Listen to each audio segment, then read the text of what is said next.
Allez, on va parler de cinéma maintenant avec Olivier Benkemoun. Et alors donc c'est aujourd'hui le coup d'envoi du 78e Festival de Cannes, l'occasion de revoir quelques palmes d'or marquantes.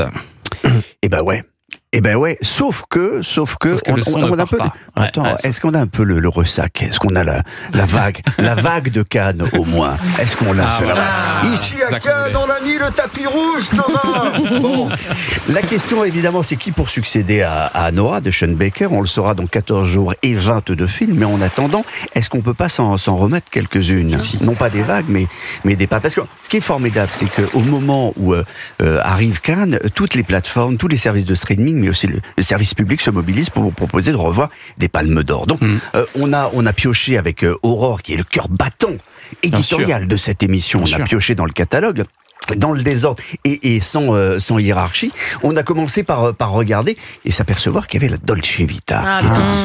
Dolce Vita, magnifique, Anita Ekberg, Marcelo Mastroianni, se baignant et se bouffant du regard dans la fontaine de Trévi. Alors vous savez que la Dolce Vita, qui est Palme d'Or 1960, considérée comme scandaleux à sa sortie, a provoqué un truc à Rome, c'est que la fontaine de Trévi, dont personne vraiment s'y intéressait, tout le monde a commencé à s'y intéresser, donc c'est devenu absolument un embouteillage. Et ça, c'est à revoir sur MyCanal, la chaîne Ciné Plus OCS. Voilà, chaîne formidable qui propose également Anatomie d'une chute, Palme d'Or 2023, et Rosetta, avec la magnifique Émilie Dequesne, décédée il y a 2 mois, le film des Frères Dardenne qu'il avait révélé. Les Frères Dardenne qui sont en compète à Cannes cette année encore, et il n'y a pas un bon festival sans les Frères Dardenne, sachez-le. Ils sont chez eux. Exactement, c'est ce que dit Pascal Praud tout le temps, et qui concourent pour être les premiers à remporter une 3e Palme d'Or. Et on rappelle que c'est France Télé, le diffuseur officiel du festival de Cannes. France Télé qui propose gratuitement sur cette plateforme notamment Le Poison.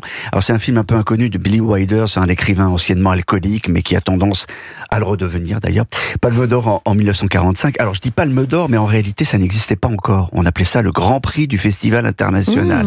France Télévisions qui propose également sur cette plateforme, et c'est gratuit, le film de Piala qui avait tant fait polémique lors de l'édition de 87, qui avait pourtant remporté la Palme d'Or du jury présidé par Yves Montand. C'était Sous le soleil de Satan avec Sandrine Bonner et Gérard Depardieu, je le dis, mais je répète ce que disait tout à l'heure Émilie, qui vient d'être condamné à 18 mois de prison avec sursis, mais ça veut dire qu'il n'est pas tout à fait blacklisté. Il est en plein tournage actuellement.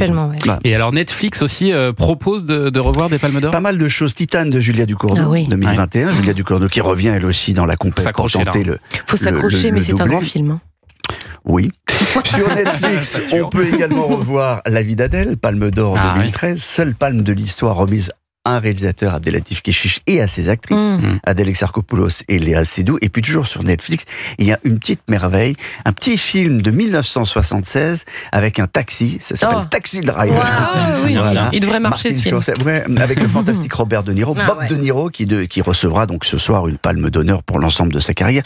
Plus de 100 films et quelques chefs-d'œuvre.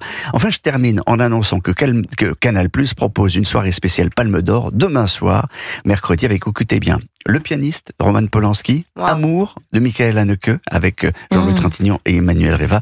Et puis enfin, chef-d'œuvre de comédie, de bouffonnerie baroque, slave, délirante et jubilatoire, un de mes films préférés. Underground, jubilatoire, c'est ce que dit Télérama. C'est pas de moi. Underground d'Emir Kusturica, 2e Palme d'Or de Kusturica. C'était exactement il y a 30 ans, en 1995. Underground. Merci Olivier Benkemoun pour cette sélection, ce joli programme spécial Palme d'Or. Allez, comme promis, on va écouter un peu de Corneille maintenant. Ah oui.